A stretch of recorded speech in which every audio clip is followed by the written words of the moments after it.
Hello, my name is Ron Dockery. My major is business administration. I've been a manager for over 30 years. I was a nuclear facility manager in the last gaseous diffusion plant operating in the United States that enriched uranium. I'm currently a nuclear facility manager with a company that's performing deactivation and decommissioning of the Paducah site. I took the Introduction to Interpersonal Communication class with the goal to be a better communicator and thus a better manager. And today I'm going to talk about effective listening in communication. From the class, my favorite chapter was chapter 7, which was listening actively. In that chapter, it listed 5 functions or purposes for listening.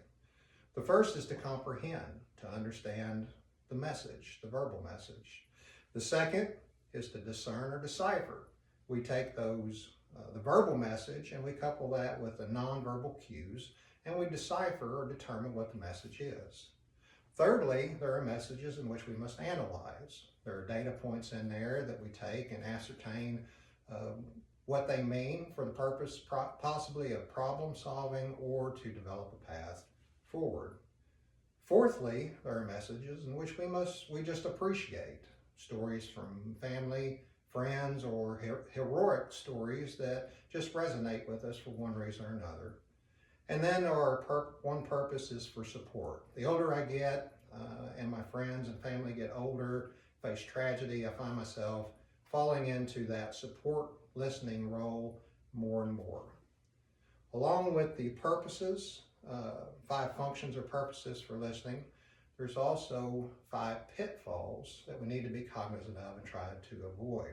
The first is selective listening, where you take those items out of a message that are satiable to you while ignoring the rest. The second is eavesdropping, which you're not intended to be in a conversation between 2 people at all, but you interject yourself, not necessarily purposely, but you're there and it's highly unethical to eavesdrop. Thirdly is pseudo-listening, where you kind of act like you're listening, but you're really not paying attention to the complete message. You might even get feedback like uh-huh and but it's obvious that you're not really paying attention. Fourthly is the aggressive listener, who takes the message from the sender and provides aggressive or harsh feedback to that sender. And then there's the narcissistic listener, who takes the message and somehow, some way, applies it completely to themselves.